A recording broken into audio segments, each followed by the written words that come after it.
Tenemos ahora la participación de la profesora Isabel Infante de la Universidad de Alicante con una ponencia titulada Paolo Comanducci y la interpretación jurídica. Muchas gracias. Quiero comenzar, por supuesto, dando las gracias a los responsables de la Cátedra de Cultura Jurídica, en particular a Jordi, por haberme invitado a participar en este evento académico en el que se premia la trayectoria académica de dos grandes juristas, Riccardo Guastini y Paolo Comanducci.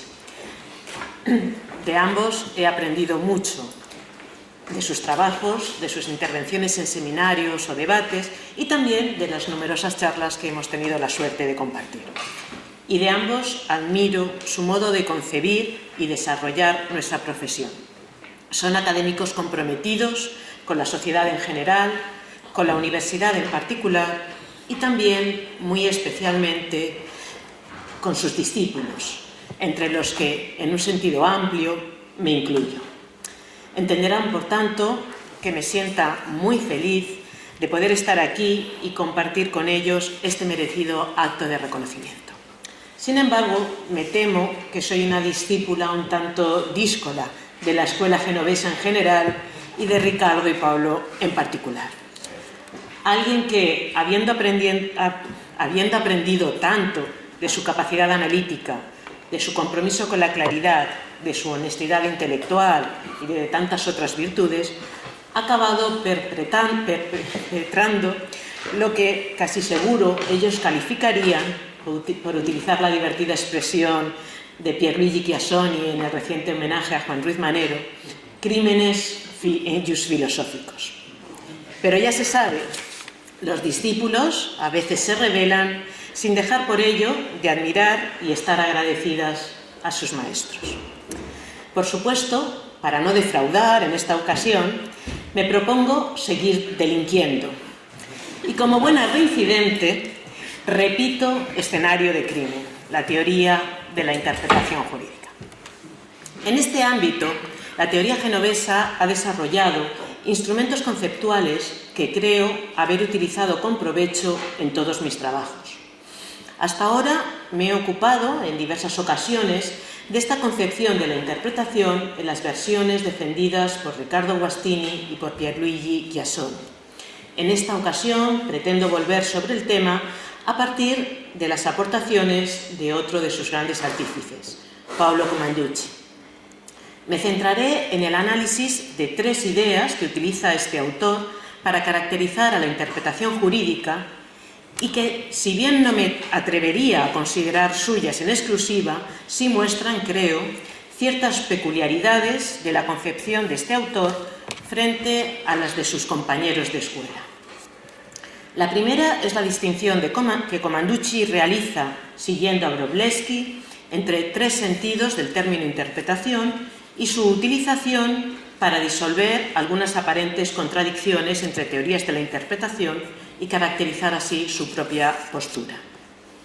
La segunda es la afirmación de que en ciertos supuestos de interpretación jurídica, en particular la llevada a cabo desde lo que considera como la perspectiva del buen ciudadano, esta se puede ver como un tipo de interpretación cooperativa o conversacional.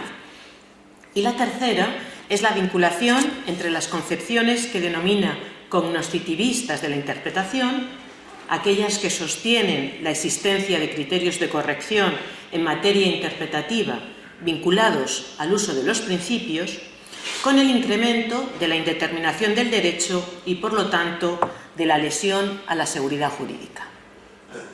Sobre estas tres ideas, creo que conviene realizar algunas matizaciones que pueden ayudarnos a clarificar nuestras discrepancias. Lo haré al modo genovés, distinguiendo algunas cuestiones.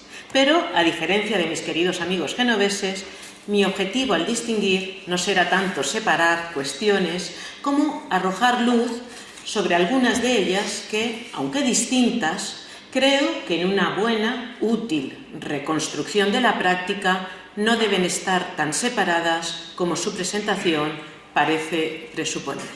Haré mía, por tanto, la consigna que popularizó Maritain de distinguir sin separar para unir sin confundir. Bien, comienzo por la primera. Comanducci distingue, siguiendo a Wróblewski, tres sentidos de interpretación. El primero, al que califica de hermenéutico, hace referencia a la atribución de sentido a objetos, fenómenos y procesos por parte del sujeto que los conoce. Es el sujeto, nos dice, quien, mediante sus propias categorías conceptuales, sus propios instrumentos de investigación y sus propias hipótesis, es decir, sus propias gafas epistemológicas, atribuye sentido a los objetos que observa. En el segundo sentido, al que denomina semántico, la interpretación hace referencia a la atribución de sentido a entidades lingüísticas de forma verbal o escrita. Y el tercero, al que denomina jurídico, designaría la asignación de significado a entidades lingüísticas, verbales o escritas, en situaciones en las que se suscitan dudas o discusiones acerca del significado que ha de atribuírseles. En el ámbito del derecho, nos dice Comanducci, se deben utilizar conjuntamente las acepciones semántica y jurídica, pero manteniendo la distinción a nivel conceptual. De modo que, en su opinión, la primera de las acepciones, la semántica, permitiría poner de relieve los elementos de elección presentes en la atribución de significado a documentos normativos y refutar así las teorías ultraformalistas de significado, que sostienen que cada enunciado tiene un único significado propio correcto.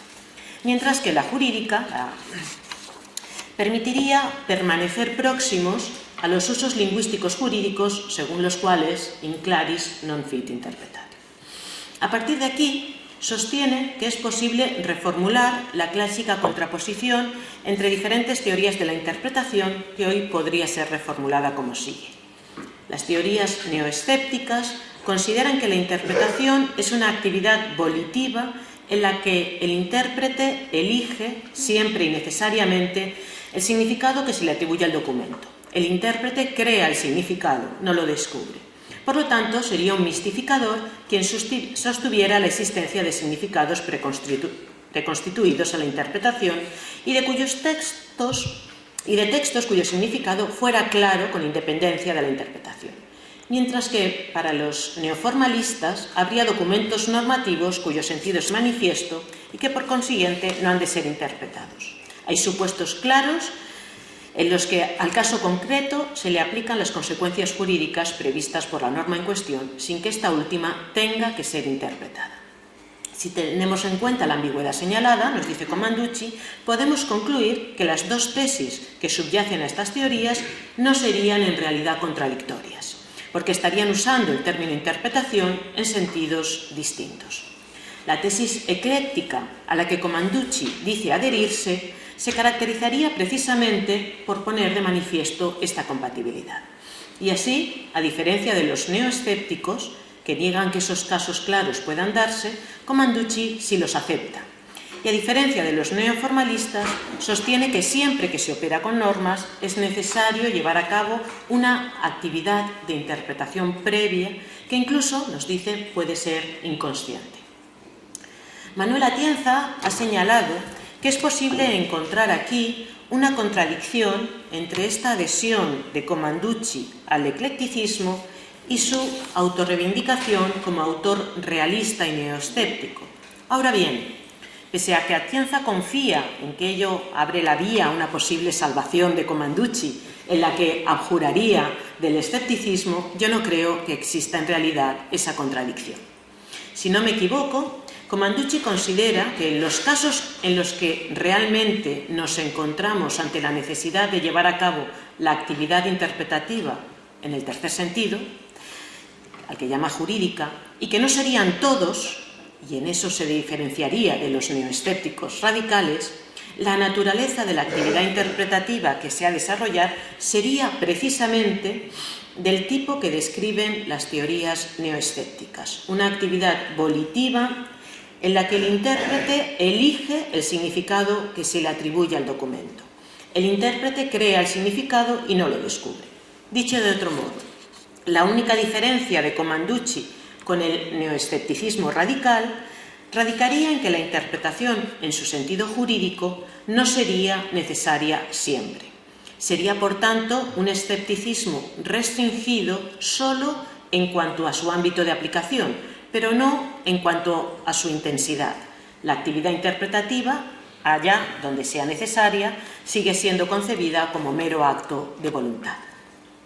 Hasta aquí he intentado reconstruir a Commanducci. Ahora va mi comentario.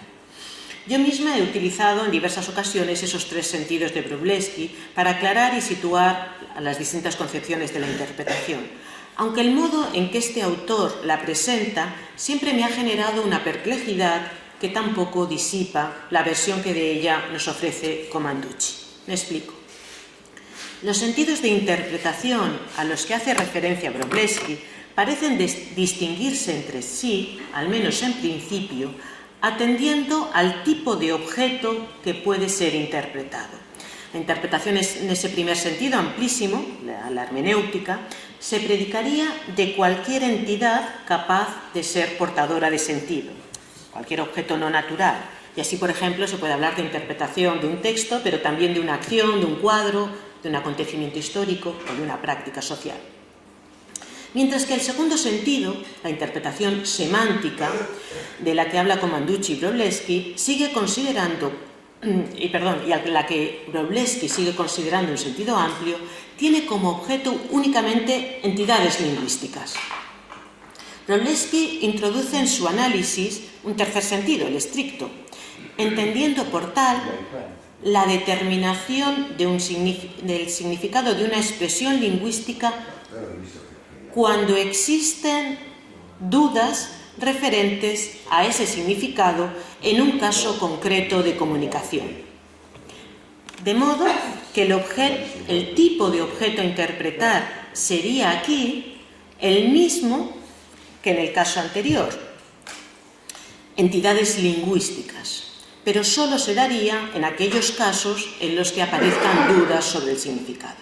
Es a este tercer tipo al que Commanducci se refiere con la expresión interpretación jurídica, aunque este calificativo, creo, parecería implicar que seguimos utilizando como criterio clasificador el objeto de la interpretación.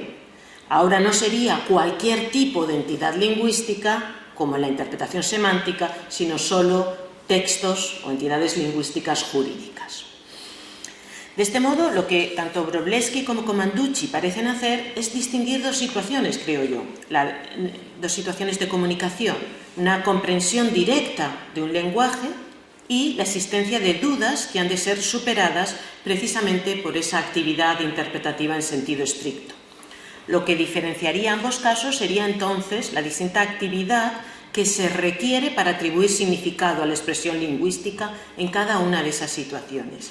Y aquí creo podemos acudir a una distinción entre sentidos de actividad interpretativa, tomando la aportación de Leticia Gianformaggio, quien hablaba de una interpretación como actividad noética, como captación de significado, como un pensamiento intuitivo, es decir, una captación intelectual inmediata de una realidad inteligible, y interpretación como lo que ella llamaba como actividad dianoética, cuando requería un pensamiento discursivo, una argumentación. En el fondo, lo que subyace a esta distinción, a estos dos sentidos, creo que es la misma distinción que se ha desarrollado en el ámbito de la psicología, por autores como Kahneman, entre dos sistemas de pensamiento, uno rápido o intuitivo y otro lento o reflexivo que se vincularía a la deliberación.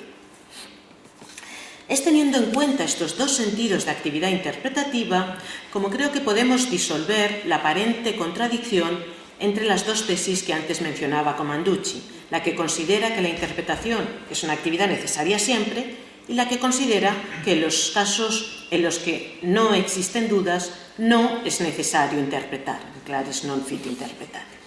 De modo que podríamos decir que en todas las situaciones comunicativas hará falta llevar a cabo una actividad interpretativa en ese sentido noético, como mero acto de aprehensión del significado, aunque no en todas será necesario llevar a cabo una actividad interpretativa en sentido dianoético, sino solo en aquellas situaciones en las que existan dudas sobre el significado a atribuir al objeto interpretado, exigiendo, por tanto, la atención consciente a dichos elementos de duda seguido por la resolución de la misma. Hasta aquí creo que no hay discrepancias entre lo que sostiene Comanducci y mi presentación, que sería simple, creo, una reinterpretación plausible de sus tesis. En lo que ya no estaría tan de acuerdo con él es en el modo en el que caracteriza estas dos actividades interpretativas que hemos distinguido. Respecto a la primera, la que sería necesario realizar en todos los casos, Comanducci recalca que permite poner de relieve los elementos de elección. Y yo no veo muy bien que en estos casos de aprehensión inmediata de un significado sea necesario realizar ninguna elección. Se trataría, como hemos visto, de una aprehensión que incluso, nos dice Comanducci, puede ser inconsciente. Pero es el segundo sentido de actividad interpretativa, el más restringido, el que nos resulta relevante y en el que quiero centrar la discusión. Aunque hemos de ser conscientes de que los dos, la noética y la dianoética, no son actividades excluyentes. Cualquier actividad interpretativa dianoética comenzará con una actividad noética de captación de significado, y esta captación puede ser un significado impreciso, que presente dudas. Por decirlo de otro modo, la interpretación noética, la primera, está presente en todos los casos, tanto en los claros como en los dudosos, en los que lo que se capta puede ser un significado impreciso o varios significados alternativos posibles. Mientras que la interpretación dianoética solo será necesaria en los casos en que haya duda y que haya que adoptar una decisión eligiendo uno de los significados posibles. Pues bien, es justo al tratar de caracterizar esta segunda actividad donde se sitúan las discrepancias entre la concepción de la interpretación de Comanducci, o de los genoveses en general, y la mía. Ellos parecen presuponer que solo hay dos opciones para dar cuenta del estatus de esta actividad, como ayer recordaba Cristina. O bien se trata de una actividad descriptiva, y en ese sentido podría haber interpretaciones verdaderas o falsas, o bien se trata de una actividad, ellos califican volitiva, decisiva. Pero en mi opinión se trata de una falsa oposición. La actividad interpretativa, en estos casos difíciles, sería una actividad de naturaleza argumentativa, y aquí está la clave, dirigida a justificar el significado que se considera que se ha de atribuir a una determinada disposición jurídica. Desde esta perspectiva, no sería, por tanto, ni un mero acto de conocimiento teórico, ni tampoco un mero acto de voluntad, aunque yo creo que contiene algo de ambas actividades en las diversas etapas o momentos del proceso interpretativo. Se inicia con actos cognoscitivos y finaliza necesariamente con la adopción de una decisión. Pero lo interesante es lo que hay entre esos dos momentos. Una actividad argumentativa inserta en el ámbito más amplio del razonamiento práctico general.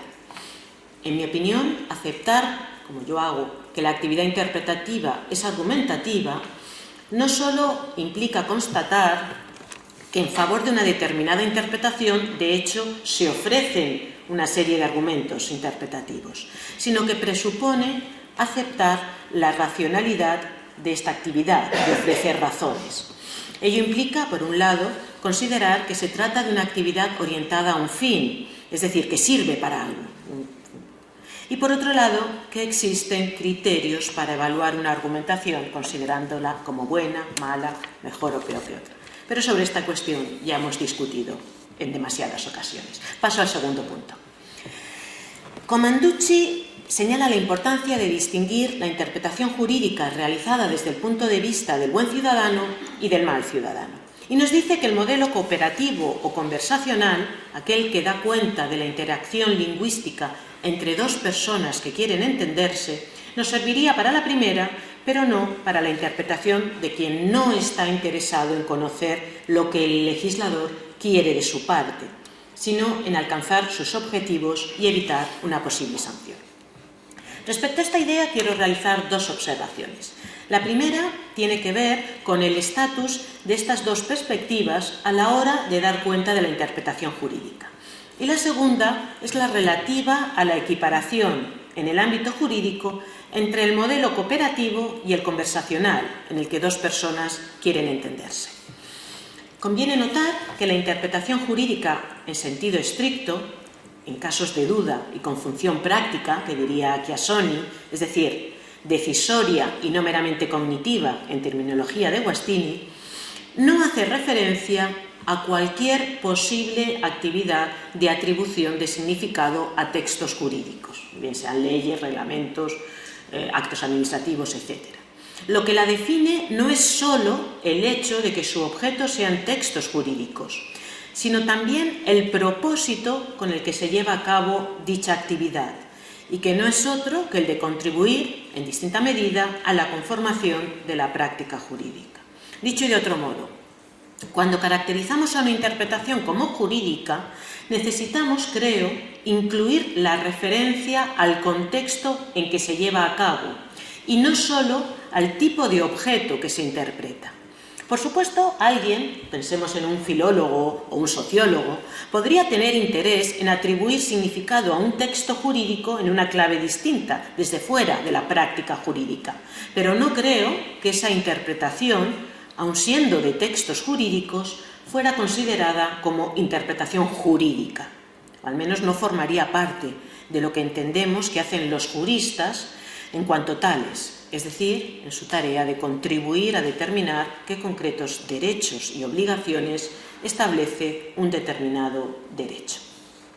La interpretación jurídica no es simplemente una interpretación de textos jurídicos, sino una interpretación en el seno de una práctica normativa vinculada a textos autoritativos. La interpretación jurídica es una actividad encaminada a resolver problemas prácticos, a determinar qué se debe o puede hacer en un determinado contexto normativo. Y en este sentido, cuando pensamos en los posibles sujetos de la interpretación jurídica, normalmente hacemos referencia siempre a participantes en la práctica del derecho, jueces u otras autoridades, otros funcionarios, dogmáticos, abogados o meros ciudadanos destinatarios de las normas. Y atendiendo precisamente a los sujetos que realizan esta actividad, solemos destacar dos grandes tipos de interpretación jurídica: la judicial, una interpretación dirigida a buscar la solución para determinados problemas prácticos, y la doctrinal, que sería fundamentalmente una interpretación en abstracto, dirigida a la reconstrucción del sistema. Y creo que no es por casualidad que en ambos casos se trata de sujetos que deben adoptar, aunque con distinta intensidad, el punto de vista del aceptante del derecho, pues se les exige un compromiso con estos fines y valores que el derecho pretende desarrollar, con la conservación y la mejora de la propia práctica jurídica. Esto es lo que hace que estas interpretaciones, creo, encajen en el modelo cooperativo o colaborativo del que habla Commanducci. Claro que esto no puede predicarse de la interpretación de otro gran sujeto, el abogado litigante. Y aquí es donde, creo, entraría la perspectiva del hombre malo al que se refiere Commanducci. Podemos pensar que el compromiso con la conservación y mejora de la práctica jurídica solo sería exigible para aquellos intérpretes a los que su rol en el derecho les exige independencia, pero no para los abogados litigantes que operan en defensa de intereses particulares que pueden no coincidir con la defensa de propósitos atribuibles al derecho. Ahora bien, no debemos olvidar que en la medida en que estos otros intérpretes pretendan que sus propuestas interpretativas sean asumidas por terceros, en particular por los encargados de hacer efectivo el derecho, por los jueces sobre todo, habrán de adoptar esa misma perspectiva del aceptante independiente y habrán de presentar las razones que avalen su opción interpretativa en términos de propósitos y valores de la propia práctica.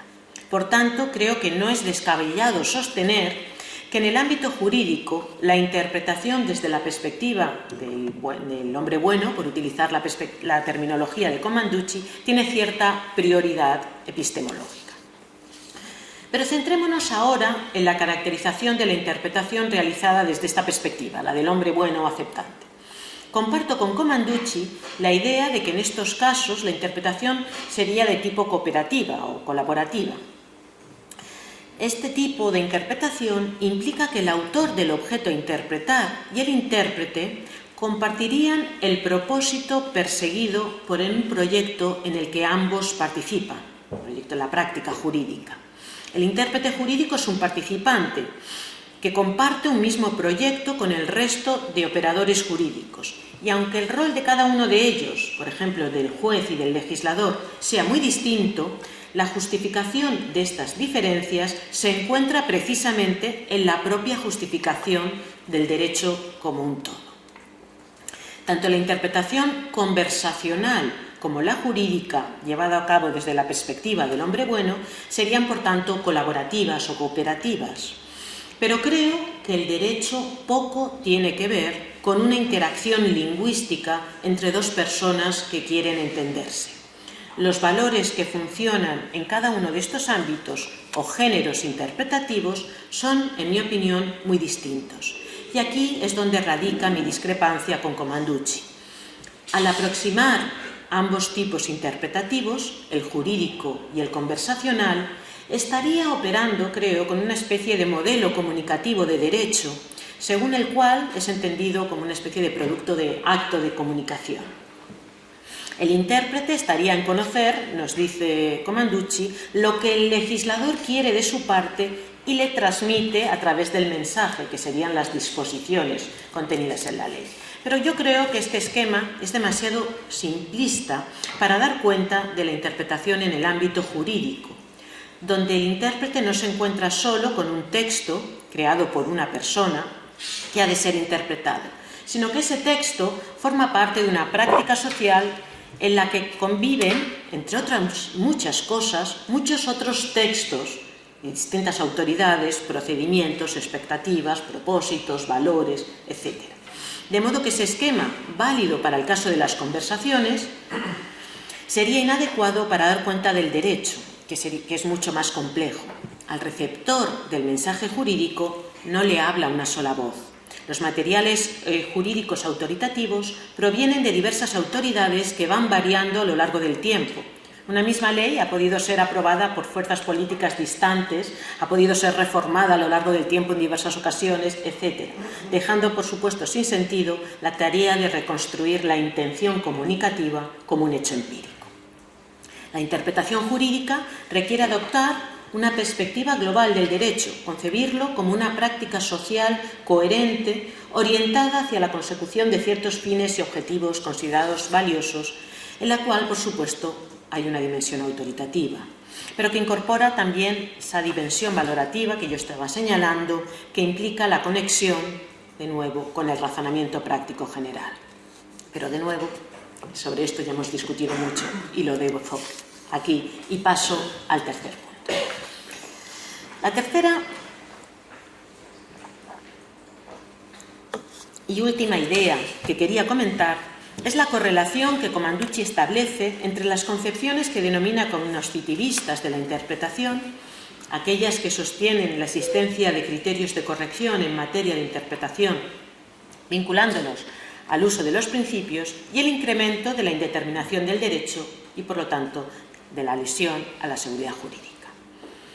Cuando hablamos de la indeterminación o determinación del derecho, nos dice Commanducci, debemos distinguir dos posibles perspectivas, ex ante y ex post.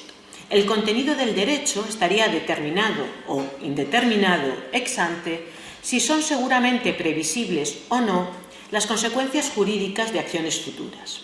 Está determinado o indeterminado ex post si se pueden o no reconstruir las consecuencias jurídicas de acciones pasadas.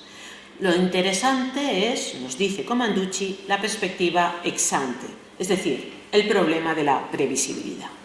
Pues bien, desde esta perspectiva, Commanducci considera que la interpretación, que llama moral, que si no me equivoco identifica con aquella que implica acudir a principios, abre las puertas a la discrecionalidad. Es más, en un trabajo específico sobre el papel de los principios jurídicos en la indeterminación del derecho, señala que los principios, que la configuración de los principios puede ayudar a los jueces a encontrar siempre una justificación ex post para sus propias decisiones, pero no parece reducir, sino más bien aumentar la indeterminación ex ante del derecho. Y ello lo sustenta en las tres siguientes razones. Primera, los principios son más vagos que otras normas. Segunda, a falta de una moral común, aumenta la discrecionalidad de los jueces que pueden decidir los casos haciendo referencia a las propias y subjetivas concepciones de la justicia. Y tercero, la peculiar manera de aplicar los principios, la ponderación caso por caso a falta de una jerarquía estable y general de los principios. En esa misma línea, en un trabajo en el que comenta el texto de los ilícitos atípicos de Atienza y Ruiz Manero, señala lo siguiente: esta teoría podría ser criticada porque favorece el activismo interpretativo de los jueces, que genera una mayor indeterminación del derecho sin que se vean claramente las ventajas que quizás podrían compensar semejante costo. Creo que a nadie le va a sorprender que en este punto me declaré completamente en desacuerdo con Paolo Comanducci. En mi opinión, a estas tesis subyace una incomprensión de cómo operan los principios en el derecho, una concepción demasiado estrecha de la previsibilidad y una cierta confusión de niveles entre la realidad y la teoría que pretende dar cuenta de la realidad. Intentaré explicarme comenzando por el final. En las acusaciones de Comanducci hay dos niveles que conviene distinguir: el nivel del objeto de estudio, sistema jurídico, si queremos, conformado, nos guste o no, por reglas y por principios, y la práctica interpretativa jurídica, fundamentalmente, aunque no solo judicial, en la que de nuevo, nos guste o no, se acude a los principios, y el nivel de la teoría, que da cuenta de cómo se opera en el derecho. Comanducci parece achacar a la existencia de principios en el derecho, primer nivel, el problema de la indeterminación. Pero en otros momentos, la culpable parece ser la teoría, que dice que la interpretación jurídica opera con principios o valores, segundo nivel. ¿Pero está realmente confundiendo niveles Comanducci? Este sería un pecado demasiado grave para ser cometido por un analítico. Y si nos detenemos a analizar sus afirmaciones, lo que parece querer decir, y creo que dice, es que ciertas teorías, como la de Atienza y Ruiz Manero, que no serían meramente descriptivas, sino que pretenderían guiar la acción de los operadores jurídicos y en este sentido serían normativas, potencian el uso de los principios en el primer nivel y por lo tanto serían en parte responsables de la indeterminación ex ante. Bien, si esto es así, ¿cuál es la alternativa? ¿Qué está proponiendo entonces Comanducci? No puede ser una teoría descriptiva que no dé cuenta de lo que de hecho ocurre en la práctica. Sería entonces una teoría normativa distinta que proponga un cambio radical de la práctica. ¿En qué se justificaría esta nueva teoría normativa? En la seguridad jurídica, que no deja de ser uno de los valores perseguidos por el propio derecho y plasmado en un principio. Lo que, en mi opinión, sería más coherente con su ideario sería, por un lado, optar por una teoría descriptiva que dé cuenta de que en el derecho hay principios y de cómo los intérpretes acuden a ellos a la hora de dotar de sentido a las disposiciones, qué criterios de corrección se utilizan, etc. Y por otro lado, separado de ello, una teoría, o mejor dicho, por usar su terminología, una directriz política o ideológica dirigida a los intérpretes que les aconsejara huir del uso de los principios, pero que estaría carente de justificación objetiva, simplemente estaría expresando una preferencia por un derecho más previsible. Ahora bien, yo creo que una buena, útil teoría no puede ni debe separar ambas cuestiones. Creo que la teoría de la interpretación debe reconstruir la práctica, lo que implica que debe dar cuenta de ella y también, en cierto sentido, guiarla. Creo que con esto es un poco lo que Cristina también ayer intentaba señalarnos, ¿no? Que no es fácil hacer una distinción entre los niveles, atendiendo a este componente, ¿no? Eso no implica desconocer la distinción entre describir y prescribir, sino tener en cuenta que una teoría útil debe integrar ambos tipos de actividades, dar cuenta de lo que tiene de hecho de bueno la práctica o lo que tiene de malo y hacer propuestas que potencien lo bueno y que minimicen lo malo. Comanducci sostiene que una concepción constructivista de la interpretación, al incorporar valoraciones morales, implica un déficit de seguridad jurídica. Pero una concepción de este tipo lo que hace en primer lugar es poner de manifiesto que de hecho esas valoraciones son realizadas por los intérpretes cuando se enfrentan a un problema interpretativo. Ser conscientes de ello puede ayudar a sacar a la luz estas valoraciones y exigir un intento de justificación racional de las mismas, analizando las exigencias necesarias para que esta justificación se produzca. Y aquí es donde, por supuesto, se incorporaría esta vertiente normativa de la teoría.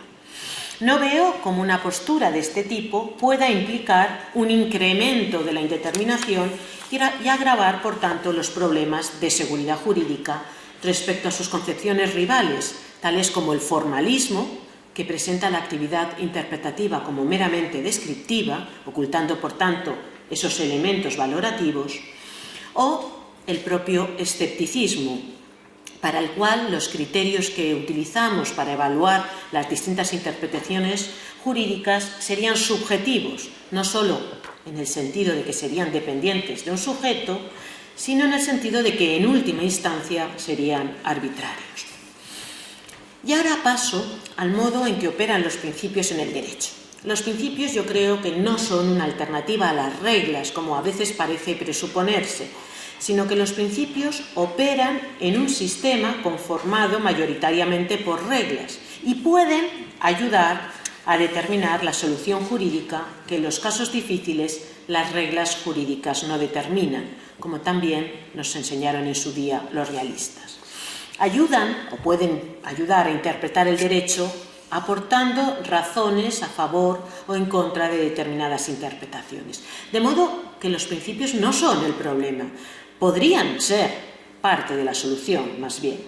Y si alguien no está dispuesto a conceder esto, que al menos puede ser parte de la solución, lo que creo que no puede pretender es que los principios incrementan el problema, al menos que se sostenga que un sistema compuesto exclusivamente por reglas que se aplicaran mecánicamente podría ser completo y consistente. Y no creo que sea esta la postura de los realistas. Vayamos ahora al asunto de cómo puede afectar a la previsibilidad la toma en consideración de los principios, en adición, no lo olvidemos, a las reglas.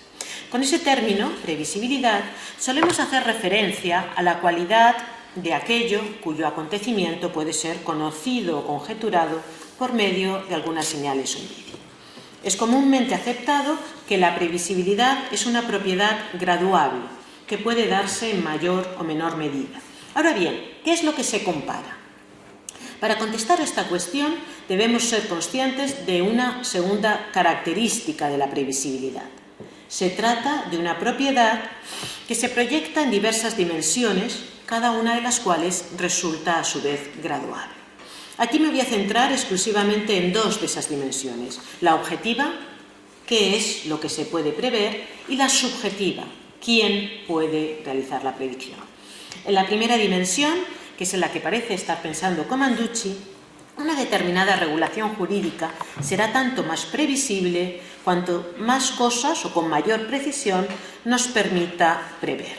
La situación óptima parecería ser aquella en la que las normas puedan ser aplicadas a partir de un mero razonamiento deductivo. Cualquier término valorativo o cualquier atribución de un poder discrecional o incluso cualquier actividad interpretativa y, por supuesto, el uso de principios menoscabaría la previsibilidad así entendida, en un sentido, podríamos decir, muy formal. Pero hemos de ser conscientes de que esta situación, además de ser imposible de conseguir, ni siquiera parece ser un objetivo siempre deseable. En muchos casos parece conveniente optar por cierta flexibilidad en la regulación jurídica y utilizar conceptos jurídicos indeterminados, lo que implicaría un bajo grado de formalidad en cuanto al contenido de las normas. Estoy pensando, por ejemplo, en todos aquellos supuestos en los que lo que resulta jurídicamente relevante prever es que un determinado interés, por ejemplo, el bienestar de un menor o la salud de un paciente, sea protegido y no tanto cómo lo sea, con qué concreta medida se proteja ese valor.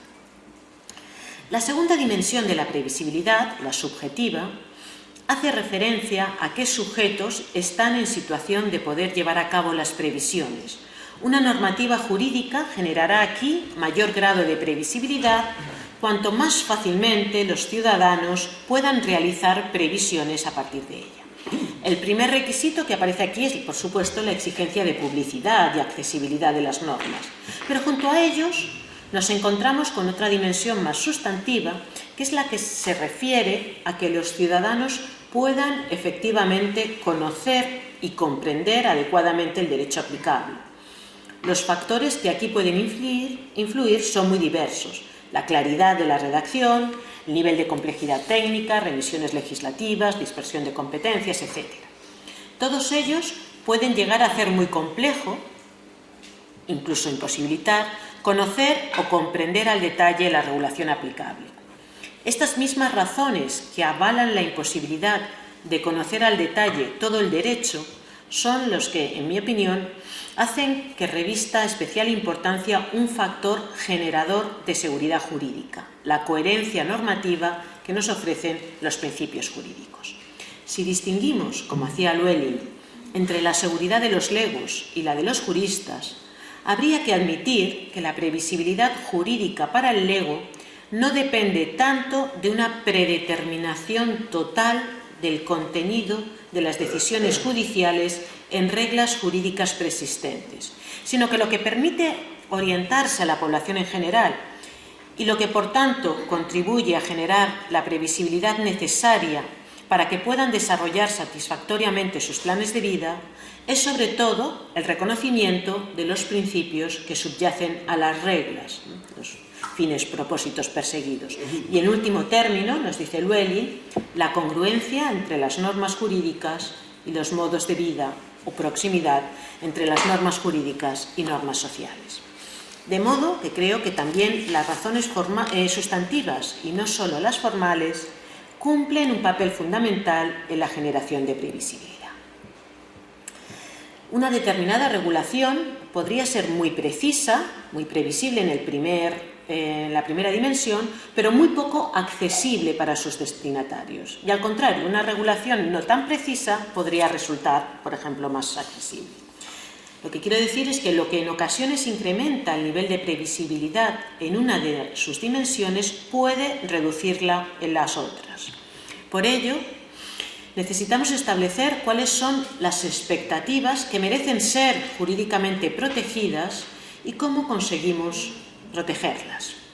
En este sentido, creo que la seguridad jurídica puede ser redefinida en términos de protección de expectativas razonablemente fundadas de los ciudadanos, es decir, expectativas que han de ser consideradas, al menos prima facie, legítimas a la luz de principios y valores del propio derecho. Por lo tanto, la cuestión relevante no es, creo, si el uso de los principios afecta a la previsibilidad en abstracto, sino cuál es la previsibilidad que consideramos jurídicamente valiosa en un determinado ámbito y si ella se ve efectivamente afectada, en qué medida, por uso de ciertos principios. Y lo que me parece claro es que un derecho que prescindiera totalmente de los principios no aumentaría, sino que reduciría la previsibilidad. Claro que operar con principios exige realizar ponderaciones, lo cual implica llevar a cabo valoraciones. Y para que éstas no sean entendidas como meras preferencias subjetivas arbitrarias, es necesario aceptar la existencia de racionalidad en el ámbito práctico y adherirse, creo, aquí llega el punto, a un cierto objetivismo en materia moral. De modo que termino esta exposición señalando lo que considero el quid de nuestras discrepancias. Se trata de una cuestión sobre la que también hemos discutido en numerosas ocasiones y que abordar aquí nos llevaría demasiado lejos. Empezaba considerándome discípula díscola de Ricardo y Paulo. Mis tesis, en algunos puntos, se oponen a las que ellos sostienen y en este sentido mis trabajos, también pueden ser considerados críticos de su escepticismo. Sin embargo, hay algo en lo que creo que tanto Ricardo como Paulo no pueden ser objeto de crítica y no merecen más que elogios. Su calidad humana, su amabilidad y su hospitalidad. Yo he tenido la suerte de disfrutar estas cualidades en numerosas ocasiones y creo que cualquier persona que los conozca estará de acuerdo conmigo en esta valoración, aunque me temo que muchos de los aquí presentes hoy, que son escépticos declarados, compartirán emotivamente mi alabanza, pero no podrán aceptar, como yo hago, que se trata de unas cualidades objetivamente valiosas. Gracias.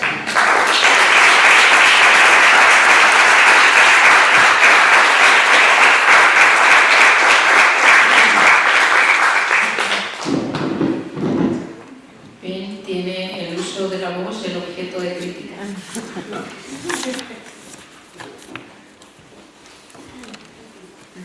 Gracias. No, gracias Isabela por haber dedicado una parte relevante de tu tiempo en leer y discutir mis trabajos. Ustedes lo me decían en serio. Yo no voy a entrar en los detalles, creo, de tu reconstrucción y después crítica de algunas de mis posturas, porque no hay tiempo y yo creo que sería más interesante escuchar también lo que dicen los demás. Yo creo que sí, como tú decías al final, hay una discrepancia que explica una grande discrepancia que explica la discrepancia menor. Para mí, decir que la teoría interpretativa es reconstruir una práctica y guiarla conjuntamente, estas dos cosas hacen que no pueda estar de acuerdo, porque para mí, al fin y al cabo, una empresa de este tipo de construir y guiar la práctica es guiar la práctica, es decir, es presentar una teoría normativa, que no es lo que yo quiero hacer, aun si hay elementos normativos en mis posturas que son normativos en el sentido metodológico o reconstructivo. Entonces, yo creo que esto explica todas las discrepancias menores, pero algunas notaciones realmente muy random. Sobre el primer punto, ¿no? Wróblewski, los tres sentidos de interpretación. Esta para mí no es una teoría de la interpretación, y yo creo que hay que, la de Wróblewski y la mía que sigue Wróblewski, como máximo es una metateoría donde se clasifican sentidos de interpretación que además están como las muñequitas rusas, ¿no? Están uno dentro del otro, ¿no? La primera, la más amplia, incluye la segunda incluye la primera, pero no es una teoría de la interpretación. La teoría de la interpretación es otra cosa, y entonces no creo, pero habría que leerlo bien en tu trabajo, no creo que se pueda comparar esta clasificación de objetos, situaciones, de la interpretación, etc., con, por ejemplo, lo que dice Letizia sobre interpretación ética y dianoética. No están en el mismo plano, y no me parece, como tampoco se puede decir que la actividad interpretativa para los genoveses no es descriptiva o es prescriptiva, y entonces, no, digamos, en una teoría de la interpretación que yo creo que compartimos con Ricardo, con Luis y con otros, porque la tomamos de Tarello al final, que hay, digamos,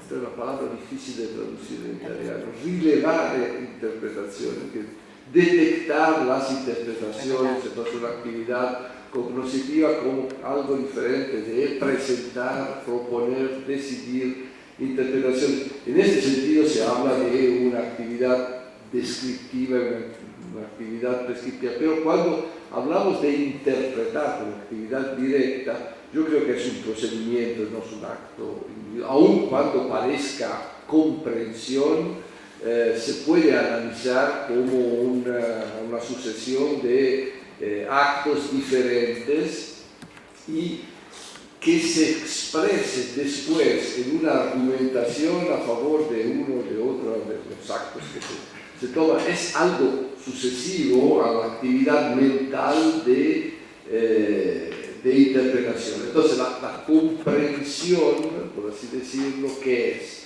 Es una actividad interpretativa, como podemos decir, que acoge, que hace suya algunas reglas de atribución de significado, semántica, del código semiótico de un idioma natural y cosas por el estilo. El segundo punto, estamos de acuerdo, creo que, pero por razones diferentes, que la interpretación pública es algo diferente de una conversación entre legislador e intérprete. Por un lado, es algo mucho más complejo que una conversación cara a cara, la interpretación jurídica, porque como tú dijiste correctamente, hay varias autoridades, hay estratificaciones de reglas, valores, principios, etc. Pero yo diría, sobre todo, porque en muchas ocasiones, y en esto quizás discrepamos, en muchas ocasiones no hay un principio de cooperación entre legislador y destinatarios de la norma legislativa, o entre el juez y el ciudadano, el abogado, y tampoco entre los dogmáticos con el legislador o entre sí. No hay un principio de cooperación porque no hay una finalidad de entenderse, que es en cambio la finalidad principal en la conversación diaria. Yo creo que el libro de Francesca Poggi en esto lo aclara muy bien. Un último punto sobre los principios y la indeterminación del derecho. Sí, está bien distinguir entre el nivel de la realidad y el nivel de las doctrinas o teorías de las normativas que usan los principios. En el nivel de la realidad es una discusión de hecho. Tenemos que mirar en un nivel de abstracción bastante más bajo qué pasa en los sistemas jurídicos donde hay una prevalencia de reglas o donde hay una prevalencia de principios. Por supuesto, en la historia, diacrónicamente, y en la realidad desde el punto de vista espacial diversificada, hay situaciones en que a veces puede ser algún principio, la introducción de algún principio ha servido a disminuir la indeterminación. Tú decías algo por el estilo. Como afirmación muy general, casi genérica que yo hice, en cambio, es que me parece que la introducción de una legislación por principio, la introducción de principios no como generalización de reglas, sino más bien como principios constitucionales, por ejemplo, ha determinado una ampliación de las posibilidades discrecionales de los jueces o los intérpretes del derecho, porque me parece, por cómo están hechos, por cómo funciona la argumentación sobre la base de principios, esto permite multiplicar las interpretaciones admisibles frente a las interpretaciones admisibles de un sistema solo hecho por reglas precisas. Digamos, ¿cuál es el problema? Lo sabemos. El problema de un sistema hecho por reglas precisas es que deja lagunas, necesariamente, porque hacia el futuro siempre surgen casos que no están legislados y eso abre a la discrecionalidad para llenar las lagunas. Pero una legislación donde hay una prevalencia o un rol importante de los principios, me parece que permite una libertad interpretativa mucho mayor que frente a un sistema de reglas. Ahora bien, yo estoy de acuerdo absolutamente que la previsibilidad, la seguridad jurídica, en el sentido de la previsibilidad de las consecuencias, no es el único valor, por supuesto, pero ¿cuál era mi argumento? Aquí volvemos a la discrepancia general. ¿Cuál es mi argumento? Que si fuera verdad, tú lo niegas, ¿no? Si fuera verdad que favorecer el uso de principios en la interpretación aumenta la inseguridad jurídica, debería haber algo que nos permite decir que este daño está compensado por algo valioso. Y este algo valioso es una interpretación orientada por los valores, normativa, donde tenemos más justicia o más equidad, perdemos en previsibilidad, pero ganamos en justicia, dicho de una forma muy rápida y trivial. Bueno, aquí está la diferencia. Yo no creo que ganamos en justicia, ganamos en la afirmación de las creencias morales de algunos, que pueden ser jueces, pueden ser doctrinarios. Pero como la justicia es un ideal irracional, yo sigo siendo en la misma línea de Kelsen, como no ganamos en justicia y perdemos en previsibilidad, entonces este tipo de teoría me parece que no son viables. ¿Qué sabías? Sí, voy a contestar muy rápidamente porque en el fondo estoy de acuerdo con lo que señalabas, que nuestra discrepancia fundamental es la de fondo, es el presupuesto que no. Y entonces esto es lo que explica muchas de las cuestiones.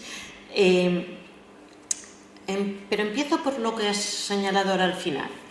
Decías que tu punto es que sí, en realidad, en algunos casos acudir a principios lesiona la previsibilidad. Yo creo que puede en algunos casos lesionarla, no lo niego.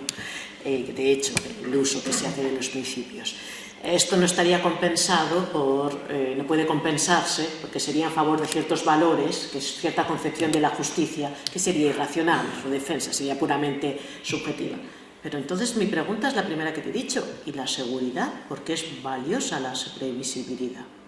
¿Es objetivamente valiosa la previsibilidad? Tienes el mismo problema trasladado a... tienes que aceptar que es algo objetivo. Sí. Yo digo que sí, pero eso no entra en contradicción con mi presupuesto de que hay cuestiones objetivamente valiosas. Pero sí con la idea de que... satisface intereses individuales en conflicto. Sí, permite el desarrollo de la autonomía, al permitir, claro... Pero y la autonomía es algo objetivamente valioso, pero es lo que digo, que ahí está presupuesto. Yo hablé de interés. Bueno,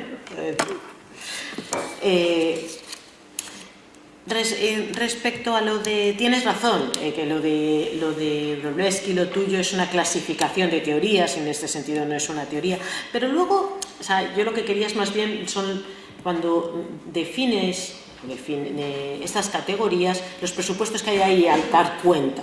En las definiciones se da cuenta de qué sería cada una de estas categorías y presupone un tipo de actividad distinta, y es lo que yo, es verdad que he intentado llevar el agua a mi molino. Y decías que lo de Leticia es algo distinto, pero a mí lo que me gusta de Leticia, que no sé si es ella, es quien lo sostiene o la lectura que yo hago, ella remarca la idea de que esta interpretación en caso de duda dianoética, que es un enunciado que atribuye un significado, y que en ese sentido yo creo que estaríamos todos de acuerdo, que implica una elección, una decisión de atribuir un significado, pero su punto no es que hay una decisión, una elección, su punto es que es la conclusión de un argumento. Esa decisión no es una decisión sin más. Y es esto lo que yo quería remarcar, que cuando hablamos de interpretar en la actividad interpretativa, tú decías, es un procedimiento, no es solo un acto, el acto sería el punto final. Pero yo digo que esa elección, para que sea admitida, presupone, es esta y no otras, porque hay razones que la avalan. Y si yo sostengo esta y no otras, porque considero que estas razones son mejores que las razones alternativas. O sea, hay un compromiso en este sentido con la superioridad, no estoy hablando de la única respuesta correcta, pero que de las razones puestas sobre las mesas, las razones más sólidas son las que avalan esa decisión. Si no, no entiendo que sea la conclusión de un argumento. Y por eso me gusta retomar esta cuestión. Pero bueno... Y con lo de la cooperativa estoy de acuerdo que verlo más, pero bueno, creo que abrimos el debate que vamos a seguir discutiendo sobre lo mismo bastante tiempo. Tenemos que terminar a las 13:40, a las 13:45. Hay 6 palabras, 6 peticiones. Voy a cerrar por ahora que se pueda pedir la palabra hasta nuevo aviso. Si es que pido brevedad en la pregunta y respuesta, por favor.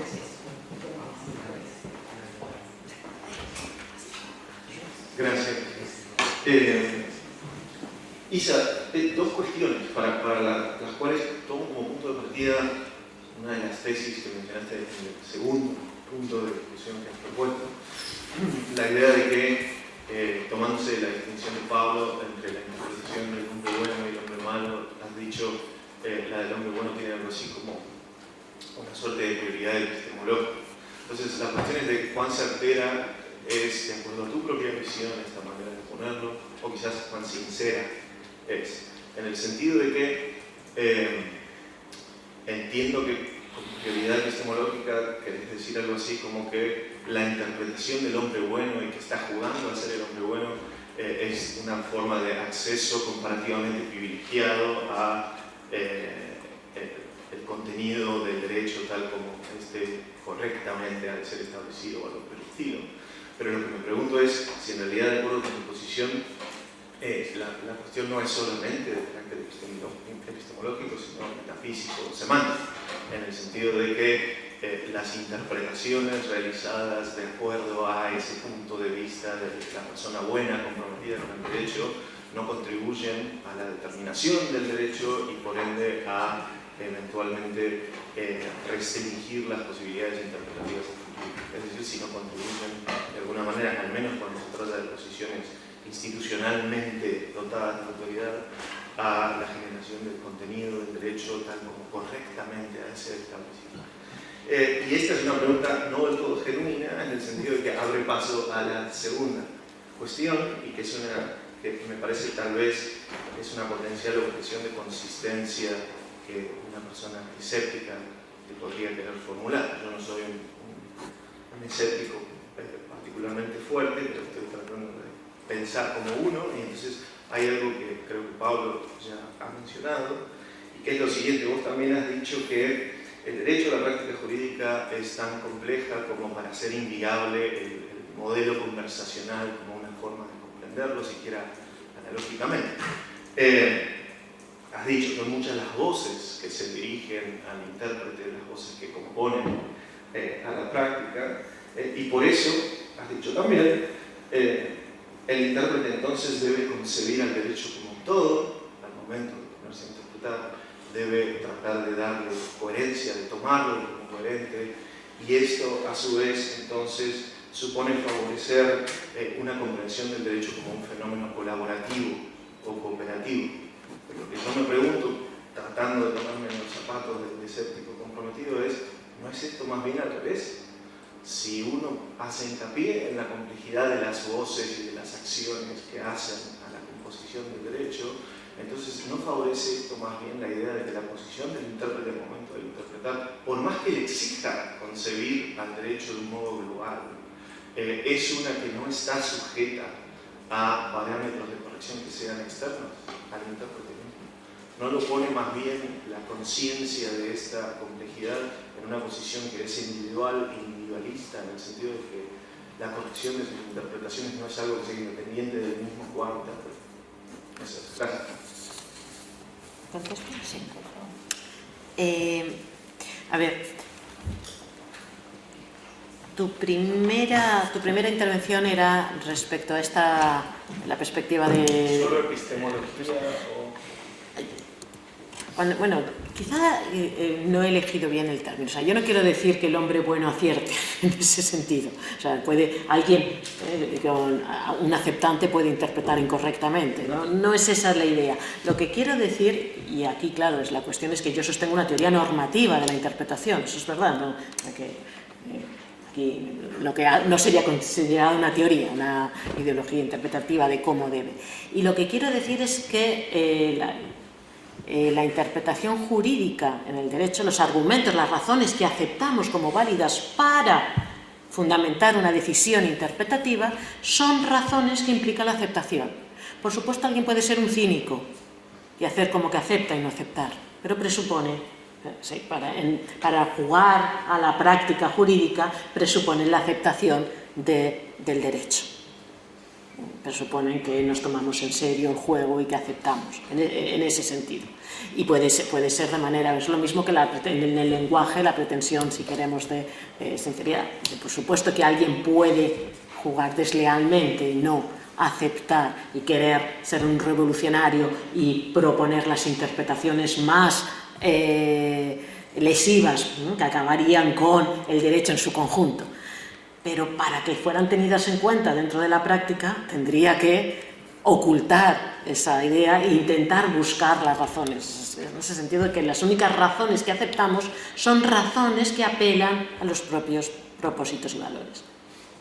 Y que me parece bien que así sea, o sea, que debe ser así. Y es una propia pretensión de la práctica, o sea, es algo que no aceptamos. Y luego tu segunda cuestión era relativa a si esta idea de que hay demasiadas voces, que el de derecho es demasiado complejo. Muchas, no necesariamente muchas, sí. No implica necesariamente para la idea de que no hay criterios de corrección, ¿no? Si te he entendido bien. Y que entonces el fenómeno no es yo diría que no necesariamente. Lo que sí que creo que implica, y por eso no me gusta nada el modelo conversacional, el modelo comunicativo, es que el criterio de corrección no puede ser un criterio empírico de buscar el significado persistente como un hecho empírico en la intención que se pretende comunicar. Eso es lo que creo que excluye. Y claro, si uno es escéptico en materia de racionalidad práctica, fuera de la descripción no hay razón, no hay racionalidad, y por lo tanto, para un escéptico quedaría la conclusión. Pero yo no soy escéptica en materia de racionalidad práctica. Yo creo que sí que hay, y de hecho, ayer mismo en el debate de la tarde con la ponencia de Erico, cuando decía, bueno, todos aceptábamos claramente que cuando una disposición admite más de un significado y uno de los significados es conforme con norma superior y otro no, asumimos que el que no es conforme no puede atribuírsele. Bueno, aquí hay un ejemplo de que estamos utilizando al excluir, no sería racional, estamos viendo el derecho como un todo. Al intérprete no solo le habla el legislador, le habla también el constituyente y tiene que intentar reconstruir y sistematizar. Y creo que si claramente, pongamos un caso, de que una disposición admitiera solo dos significados, uno conforme con la norma constitucional y otro no, todos aceptaríamos que el significado que debe atribuírsele es el conforme. Entonces, por supuesto, puede haber casos en los que no sea tan sencillo, pero por definición creo que esto no implica esta idea que yo sostengo de apartarme del modelo conversacional, porque la idea de ver el derecho como un todo y la tarea de reconstrucción no implica necesariamente el escepticismo. Bien. Muchas gracias, Isabel. Tengo algunos comentarios en el espíritu de que estamos involucrados en una empresa común que es la verdad en materia de interpretación jurídica. Primer comentario.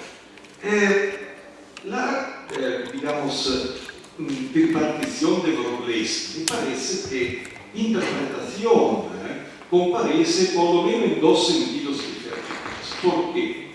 La interpretación que Paulo llama hermenéutica es una operación de calificación de objetos. Yo estoy marchando en la selva, hago hincapié en un montón de piedras, digo, estas son ruinas mayas, o estas son las piedras de un especulador inmobiliario que ha echado esta cosa. Entonces, calificación de objetos. Esto es un libro, esto no. Mientras que los sentidos 2 y 3, por supuesto hay diferencias, pero es el sentido de interpretación como traducción. Se traduce un texto sin más, o bien se traduce un texto que se ha revelado dudoso en la primera traducción. Entonces, eso no sé, y propongo esta lectura. Primer comentario. Segundo comentario. Tú has utilizado la distinción entre interpretación no ética y ya no ética. y ese en un sentido nos lleva en un terreno resbaladizo que es de la teoría psicológica de la interpretación, ¿no? Y dices, en todo caso hay interpretación no ética, pero no en todos los casos hay interpretación dialógica. Ahora bien, pero me gustaría saber qué piensas de esto. Supongamos que estamos hablando de la interpretación judicial. Y por lo tanto es una operación que, una vez que claramente fue llevada a cabo en la cabeza del juez, tiene que manifestarse en un discurso al interior de una sentencia.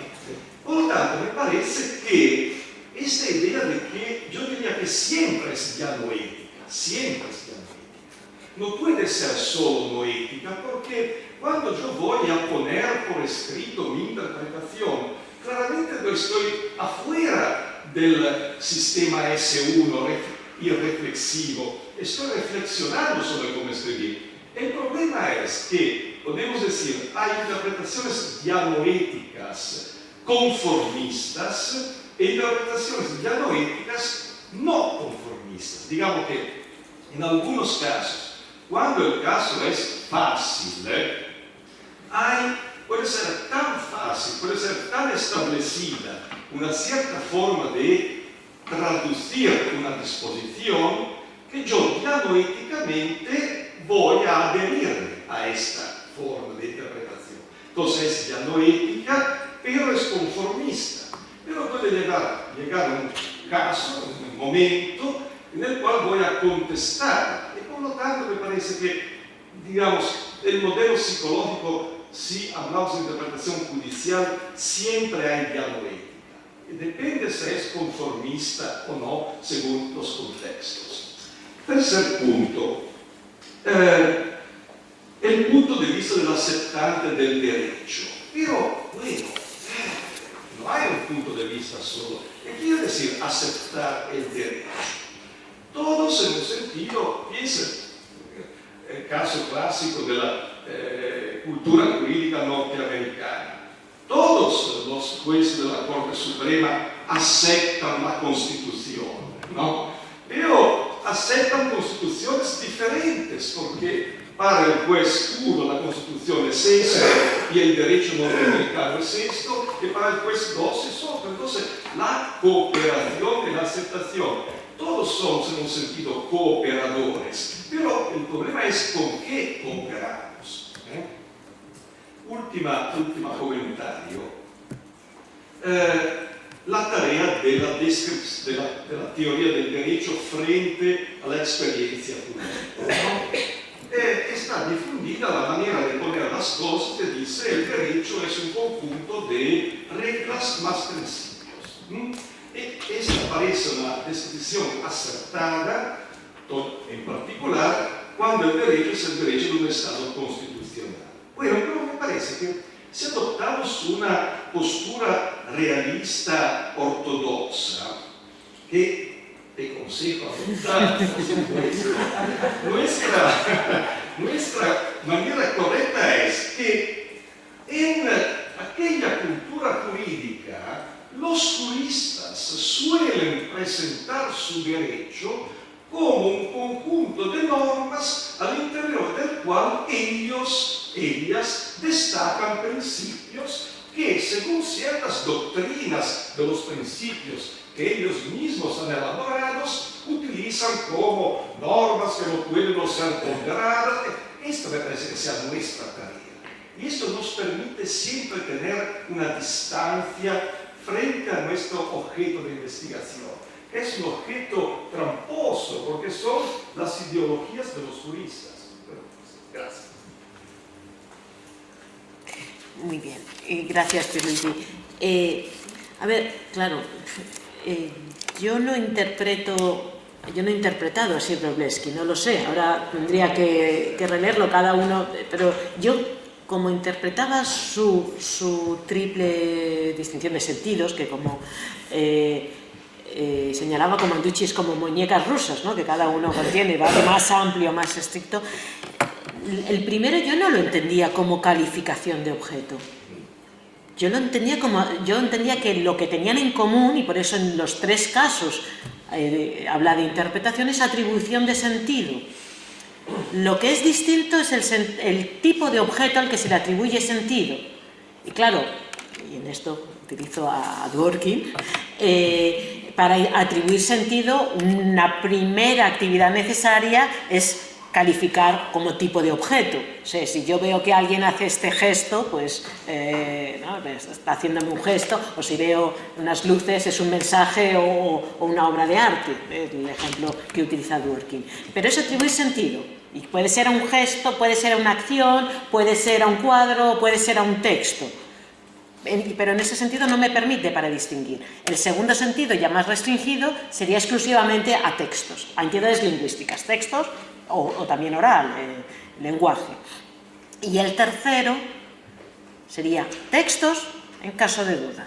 Claro, y lo que a mí me gusta de Jan Formolló es que me permite entender por qué en caso de duda es distinta la actividad. Paso a tu segunda cuestión. En mi opinión es distinto porque,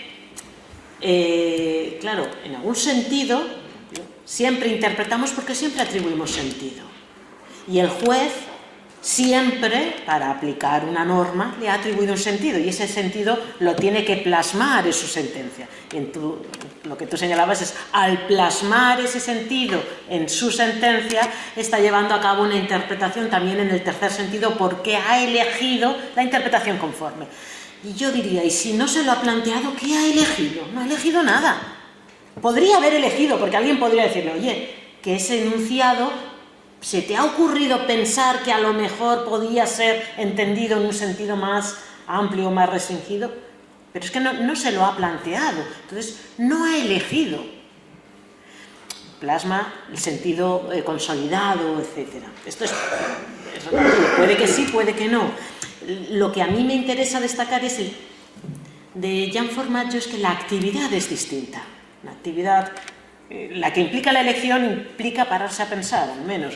O a lo mejor no, igual es un muy mal juez y eligió tirando una moneda al aire, pero tiene que hacer como que, de nuevo, se paró a pensar y prefirió una porque tenía mejores razones para preferirla. Esto es lo que le exige el derecho. Respecto a la última cuestión que señalabas, creo que es la penúltima. Claro, que cuando el punto de vista del aceptante de la Constitución, te dices, todos los miembros de un tribunal aceptan. Lo que pasa es que aceptan constituciones distintas, o sea, aceptarían las disposiciones, eso sí, ahí no pueden ponerlo en duda, pero cada uno atribuiría un sentido, un alcance distinto a las disposiciones constitucionales y, por lo tanto, sustantivamente diríamos las normas que están aceptando son distintas. Sí, por supuesto. Pero lo que se les exige, si nos tomamos en serio lo que implica la deliberación judicial, y por eso la idea de que el tribunal se retira a deliberar, parafraseando un artículo de Josep Aguiló, es precisamente que muestren las razones de por qué sus interpretaciones de esas disposiciones son mejores, son razones. Y el por qué, yo creo que es en términos valorativos de aquellos valores en última instancia que se les exige al derecho, desarrollar un modelo de justicia, etcétera. Claro que puede haber discrepancias, pero se les exige que ofrezcan razones intersubjetivamente válidas. Eso es lo que simplemente yo diría. Y la tarea de la teoría del derecho es mostrar que existen principios, pero que esos principios son construidos, pero son construidos a partir de la propia práctica normativa y a veces plasmados en disposiciones, no lo olvidemos. Hay que atribuirles sentido, pueden ser, pero hay muchos principios que el juez no puede, el jurista, el intérprete, no puede no tenerlos en cuenta. En este sentido son tan autoritativos como una regla. Ricardo.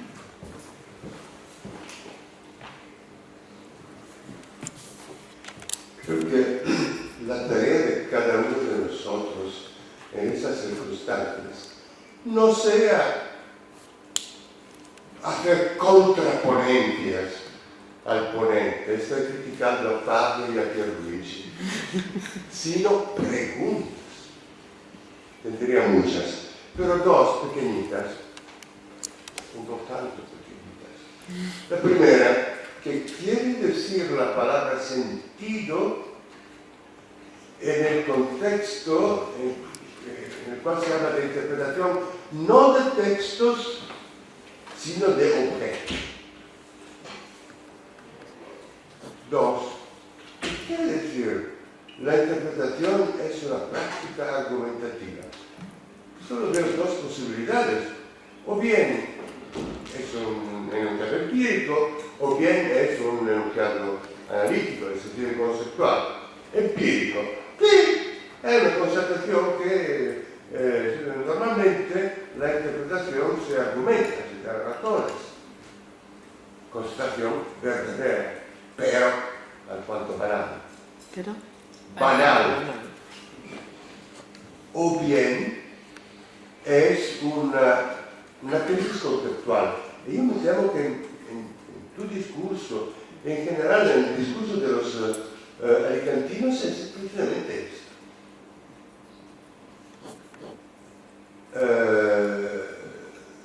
La argumentación hace parte del propio concepto de interpretación.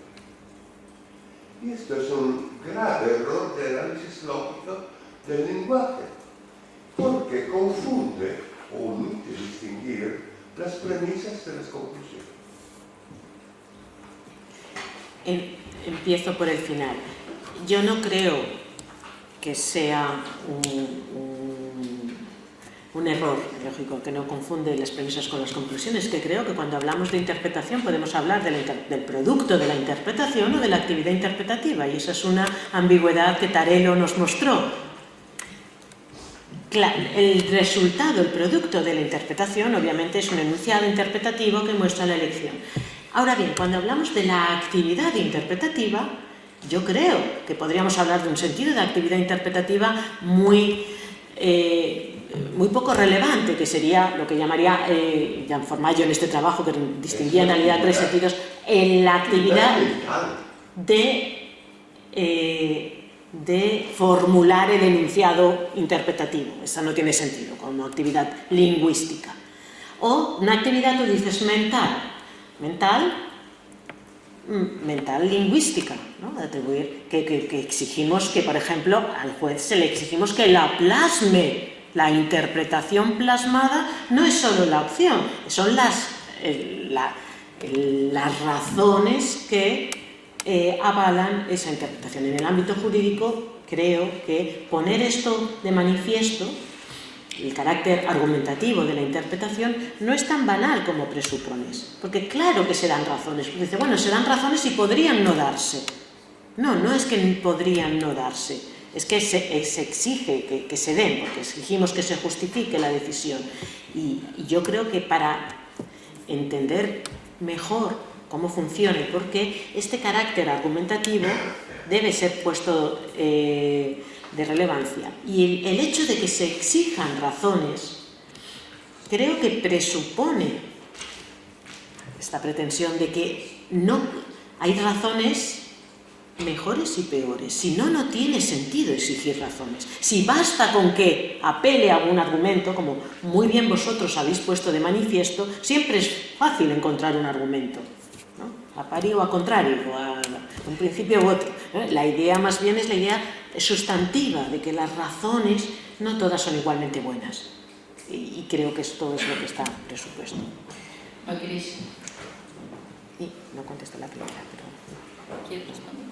Gracias, Isabel. Gracias, Isabel. Lo mío era justamente a lo que estaba diciendo Ricardo.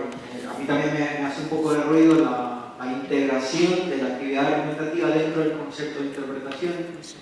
Y, digamos, para reforzar lo que estaba diciendo justamente Ricardo, quería decir que parece ser que esa integración solo cobra sentido cuando uno mira la justificación externa desde un punto de vista ideal.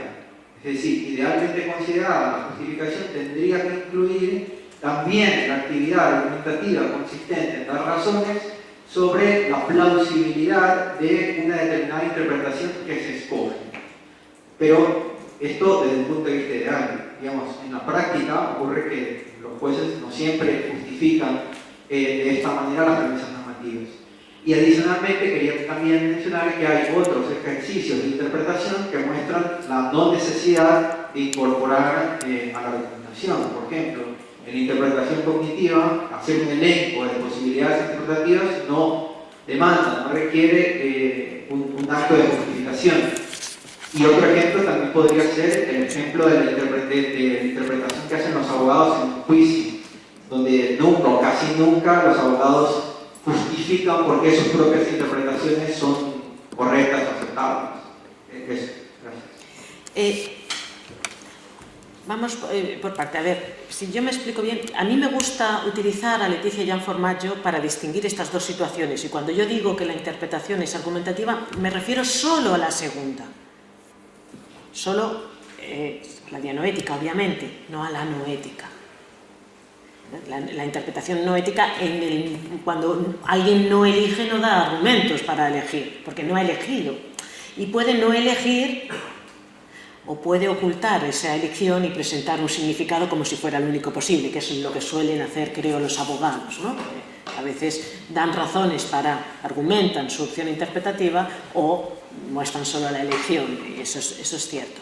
Lo que no estoy tan segura es que la interpretación cognitiva, en la que el científico muestra los distintos significados posibles de una disposición, no dé argumentos. Yo creo que sí, que da argumentos, algún argumento hay que dar a favor de, ¿no? Por lo menos, una cuestión es que sea una actividad puramente descriptiva de interpretaciones que han realizado otros. En ese caso no, se ha interpretado de estas 7 maneras. Pero lo que Chiassoni llama conjetural, no veo cómo hacerlo sin buscar alguna razón, algún argumento que avale ese significado, porque si no, ¿cómo podríamos distinguir los significados que encajan en el cuadro, en el marco, y los que están fuera? María Beatriz. Gracias. Gracias, Isabel. Tengo una pregunta sobre tu reconstrucción de Commanducci en la parte de la conexión entre principios y determinación del derecho. Porque tú en un momento distinguiste 2 niveles y dijiste que Commanducci hay 2 niveles o le atribuye, digamos, la culpa, la indeterminación a la existencia de los principios o a teorías que potencian el uso de los principios. O sea, aquí tengo una duda porque, según recuerdo, lo que dice Pablo es que hay teorías que presentan la diferencia entre reglas y principios como una diferencia ontológica, es decir, existen principios antes de que el intérprete haga su trabajo, y hay otras que no, ¿cierto? Que aceptan que la existencia, o no sé, la vigencia quizás, de principios depende de su configuración por el intérprete o el órgano aplicador. Entonces, me parece que según la teoría que admitiría Paulo, no hay estos 2 niveles, es decir, para decir que hay principios ya estás comprometido con una teoría según la, o sea, digamos, eres un intérprete que está configurando la posición como principio. Esta es mi duda en tu reconstrucción. Y relacionado con esto, una cosa es, entiendo, configurar una disposición como un principio, como una regla, y esto depende, según Commanducci, del intérprete o del aplicador, y otra cosa es usar principios en la interpretación de otra disposición, es decir, ya asumir que existen los principios y luego usarlos, por ejemplo, para morigerar las consecuencias de una regla. Me parece que en tu discurso a veces se colapsaban esos dos. Gracias. A ver, si los juristas de hecho usan los principios, o sea, usan un determinado enunciado como es posible, como principio, como regla, eso yo creo que formaría parte de lo que yo he llamado el primer nivel, de lo que se tiene que describir. no solo se tiene que describir las disposiciones, un moralista también describe lo que de hecho hacen los juristas, los intérpretes y los aplicadores. Y en ese sentido, tomémoslo como que son las disposiciones las que pueden ser calificadas como reglas y principios. O el uso que los juristas, los jueces hacen de esos enunciados, como a veces, creo que en cualquier caso no podemos describir sin dar cuenta de que operan dos normas con funciones distintas y que aplican. Entonces, en ese sentido, para así decirlo, la práctica interpretativa de reconstruir formaría parte de la realidad que un teórico realista tiene que describir, tiene que dar cuenta en ese sentido. Y tu segunda cuestión era, perdona que ahora me he ido, que una cosa es configurar una disposición como un principio y otra cosa es usar los principios en la interpretación de la función argumentativa, que me parece que es la que tú relevas cuando dices que la interpretación es una práctica argumentativa. Sí. Yo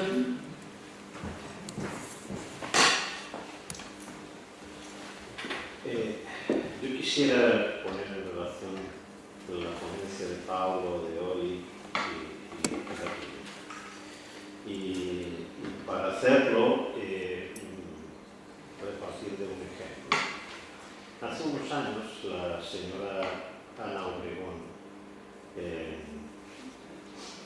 decidió irse a la playa, creo que a alguna playa del Caribe, y tomar el sol en topless. En la revista Interview, que acostumbraba a perseguir famosos, sobre todo a famosas, para poder hacerle fotografías, al menos parcialmente desnudas, la encontró en esa playa y le hizo fotografías en topless y las publicó en la revista. Parece que la práctica de la revista era un poco peor porque les chantajeaban para que posaran desnudas y si no publico las fotos que ya tengo. Pero si se presta, le hago unas más bonitas. Bueno, Ana Obregón no se prestó, publicaron las que ya tenían y Ana Obregón demandó a la revista.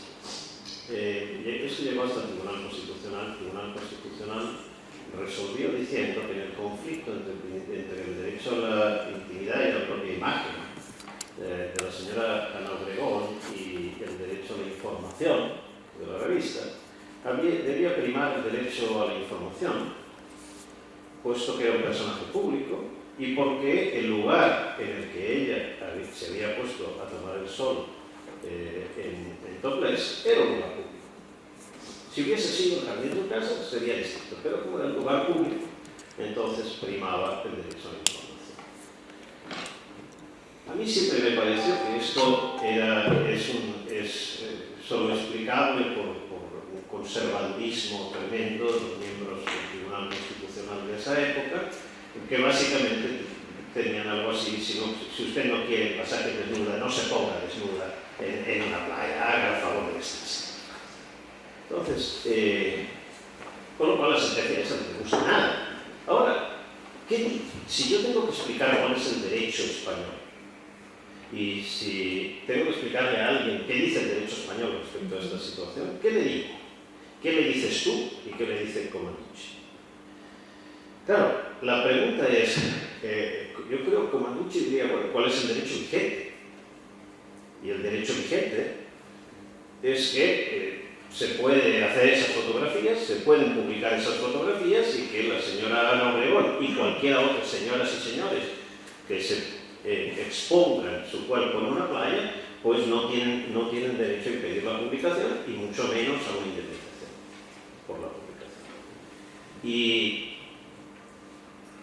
tú te preguntarías, en cambio, ¿cuál es la respuesta jurídica objetiva? Bueno, eso a mí me supone que hay un wishful thinking, que es que hay una respuesta jurídica objetiva, que hay una respuesta moral objetiva, porque la respuesta jurídica depende de la moral, y que hay otro wishful thinking, que además todo esto lo podemos conocer. Pero incluso si olvidamos estos dos wishful thinkings y asumimos que hay respuestas objetivas, jurídicas y morales, y que las podemos conocer, la pregunta sí es una pregunta metodológica. ¿Por qué es preferible responder a la pregunta sobre cuál es el derecho diciendo cuál es ese objetivo y no cuál es ese vigente? Porque si le decimos a la gente, el derecho español dice que no se puede tomar estas fotografías, estamos introduciendo algo raro, porque desde hace 25 años parece que es vigente en España que sí se pueden tomar esas fotografías y que no estás legitimado a pedir una indemnización o a impedir que se publique. Primero impedir que se publiquen y se publican a pedir la indemnización. Entonces, hay una elección metodológica basada seguramente en que mi premisa de cuál es el derecho, cuál debe ser el derecho, tú la niegas. No, a ver, yo creo que nuestra respuesta sería, en España, tal cual están las cosas, se puede hacer esas fotografías porque el Tribunal Constitucional tiene la última palabra y ha decidido eso. Ahora bien, esa decisión a mí me parece incorrecta. Definitiva, forma parte del derecho. Si tengo que hacer alguna predicción de lo que van a hacer los tribunales inferiores, pues claramente la utilizaré, pero eso no quiere decir que deje de tener sentido sostener que se equivocó y que hizo mal. Y no solo que a ti no te gusta, a mí tampoco me gusta, pero yo digo algo más, yo digo que me parece incorrecta. Y creo que tiene sentido decirlo, aunque decir, de momento ese es el derecho que tenemos, porque a lo mejor cambia de opinión, si no lo decimos. Te voy a contestar con otro ejemplo. Hace unos años en Alicante viniste a hablar en el máster de argumentación jurídica de prueba y me acuerdo que criticaste la regulación española que sostenía que solo cabía, no conozco el caso y voy a hablar de oídas, que solo cabía la indemnización por haber estado en prisión cuando se absolvía a una persona que había estado en prisión preventiva en ciertos supuestos, que era cuando se sobreseía el caso, es que no recuerdo bien. Si no me equivoco, acaba de salir una sentencia del Tribunal Constitucional, ¿no? Vi el otro día un anuncio, que decía que por violación del principio de igualdad se anulaba esa cláusula. Bien, cuando tú argumentabas en el máster de argumentación la crítica a esa disposición a partir del principio de igualdad, yo creo que tú estabas defendiendo la interpretación correcta de la Constitución. Y me alegro muchísimo de que el Tribunal Constitucional te haya dado la razón. Según tu reconstrucción, no tiene ningún sentido lo que hiciste en Alicante. No intentabas convencerte que había razones objetivas para que eso debía ser anulado por el Tribunal Constitucional, como de hecho ha ocurrido. Si no, no entiendo. ¿Qué hiciste en Alicante? No, es una pregunta retórica. Es una pregunta retórica.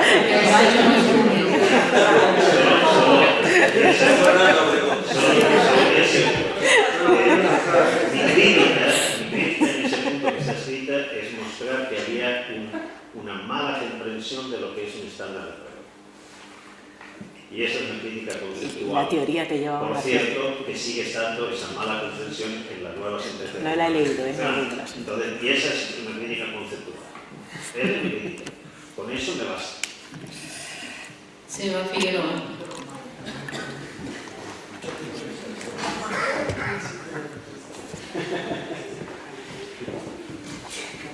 Muchas gracias. Bueno, yo voy a tomar la pregunta y preguntarle yo qué hiciste en Alicante. ¿Qué lo que hiciste el último verano? No, quiero tomar algunos elementos de la pregunta que están propuesta por Pierluigi y por Ricardo y presionar un poco más en esta cuestión la relación entre lo psicológico y lo argumentativo en la propuesta.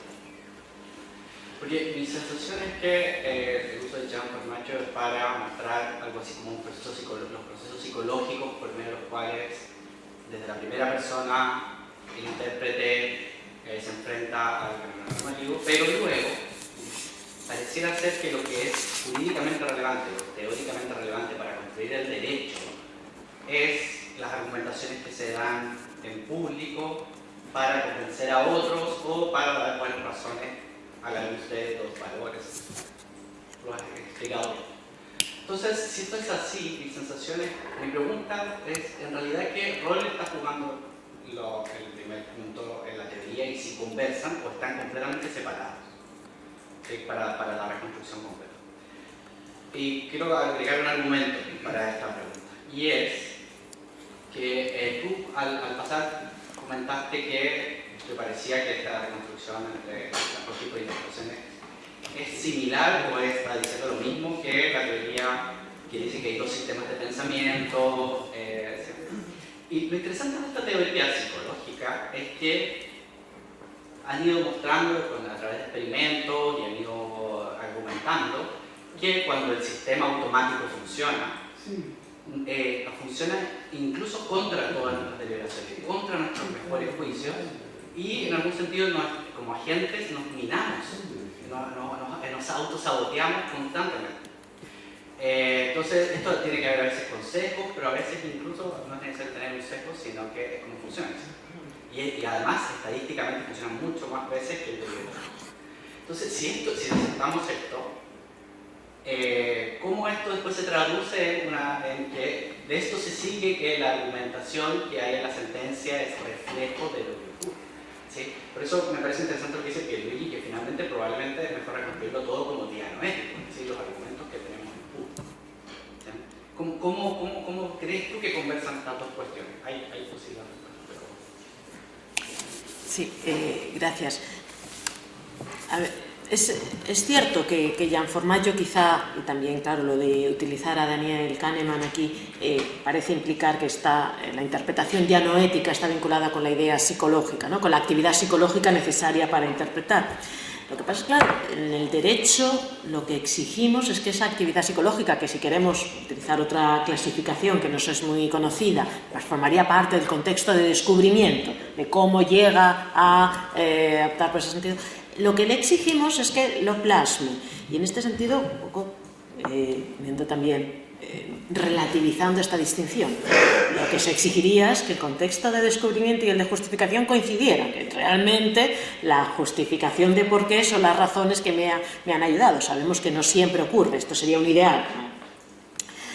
Y tú señalabas que claro, en el trabajo de Kahneman lo que intenta poner de manifiesto es cómo este proceso, este sistema de pensamiento rápido, que es el que funciona en la mayoría de las ocasiones, a veces genera problemas, porque ¿no? los sesgos nos hace incurrir en trampas. Nos hace incurrir en trampas, pero ellos también recalcan la idea de que es necesario, si todo tuviéramos que abrirlo a deliberación en todas las ocasiones, estaríamos paralizados. Claro. ¿Qué ocurre? En el derecho, y en eso tienes razón, en el derecho, cuando nos interesa, yo creo que siempre que hablamos de interpretación, y por eso nos olvidamos del rápido, nos interesa el lento, nos interesan los problemas interpretativos, y por eso nos podemos olvidar del otro. Y es más, claro, en el derecho, cuando hay un problema interpretativo, otra cuestión es cuando solo se discuten problemas de prueba, pero cuando se discuten problemas normativos, siempre hay dudas acerca del significado de atribuir, bien sean normas de competencia o normas sustantivas, pero siempre hay una cuestión. En primera instancia es verdad que muchas veces no se plantean estos problemas, son solo de prueba, pero a nosotros nos interesa, y quizá por eso tenemos una visión deformada de que la mayoría de los casos son problemas de interpretación, problemas normativos. Son la mayoría de los casos de ciertos niveles de los tribunales, que son en los que nos fijamos los juristas, los que no quizá en Girona, donde lo que interesa son las cuestiones de prueba, pero al menos en Alicante yo creo que sí tenemos esa deformación, ¿no? Que vemos más solo los problemas normativos.